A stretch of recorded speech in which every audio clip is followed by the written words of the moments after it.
we've got a triangle here where we know two of the angles and one of the sides. And what I claim is that I can figure out everything else about this triangle just with this information. You give me two angles and a side, and I can figure out what the other two sides are going to be, and I can, of course, figure out the third angle. So let's try to figure that out. And the way that we're going to do it, we're going to use something called the law of sines. And in a future video, I will prove the law of sines. But here, I am just going to show you how we can actually apply it.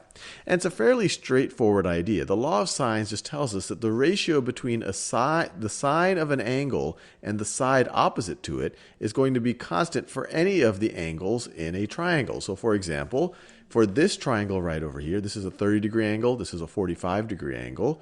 They have to add up to 180, so this right over here has to be a, let's see, so it's going to be 180 minus 45 minus 30. That's 180 minus 75. So this is going to equal a 105-degree angle right over here. 105-degree angle. And so applying the law of sines here, and actually let me label the different sides. Let's call this side right over here. Let's call this side right over here side A, or has length A.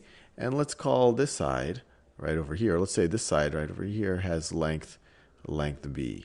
So the law of sines tells us that the ratio between the sine of an angle and the opposite side is going to be constant through this triangle. So it tells us that sine of this angle, sine of 30 degrees, over the length of the side opposite is going to be equal to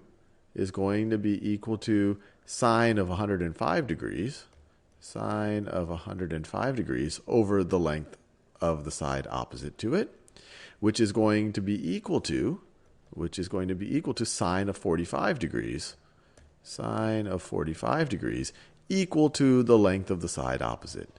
So sine of 45 degrees over B.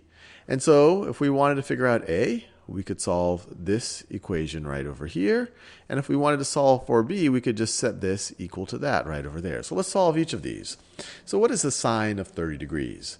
Well, you just might remember it from your unit circles or from even 30, 60, 90 triangles, that's 1/2. And if you don't remember it, you can use a calculator to verify that. I already verified that this is in degree mode. So it's 0.5. So this is going to be equal to 1/2 over 2. So another way of thinking about it, that's going to be equal to 1/4. This piece is equal to 1/4, is equal to is equal to sine of 105 degrees over A. So let me write this. This is equal to sine of 105 degrees over A. And actually, we could also say, we could actually kind of do both at the same time, that this is equal to that. That 1/4 is equal to sine of 45 degrees over B. And actually, sine of 45 degrees is another one of those that it's easy to jump out of kind of your unit circle. You might remember it's square root of 2 over 2.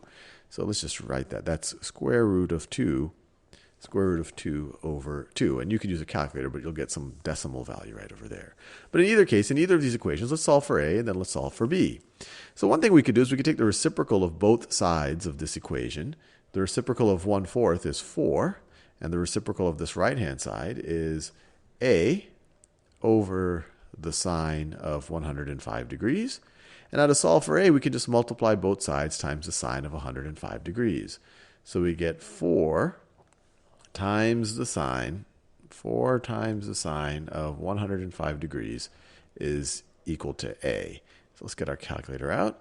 So 4 times the sine of 105 gives us, let's see, it's approximately equal to, let's just round to the nearest hundreds, 3.86. So A is approximately equal to 3.86. So approximately 3.86, which looks about right. If this is 2, and if I made my angles appropriately, that looks like about 3.86. And let's figure out what B is. We can once again take the reciprocal of both sides of this, and we get 4 is equal to B over square root of 2 over 2. We can multiply both sides times square root of 2 over 2, and we would get B is equal to 4 times the square root of 2 over 2. Square root of 2 over 2, or we can think of it, B is 4 times the sine of 45 degrees. But let's figure out what that is. So if we want an actual numerical value, we could just write this as 2 square roots of 2. But let's actually figure out what that is. 2 square roots of 2 is equal to 2.83. So B is approximately equal to 2.83. So let me be clear. This 4 divided by 2 is 2 square roots of 2, which is 2.8, which is approximately equal to 2.83 if we round to the nearest hundreds. 2.83, which also seems pretty reasonable here. So the key of the law of cosines is if you have, let's say you have 2 angles and a side, you're able to figure out everything else about it. Or if you actually had two sides and an angle, you also would be able to figure out everything else about the triangle.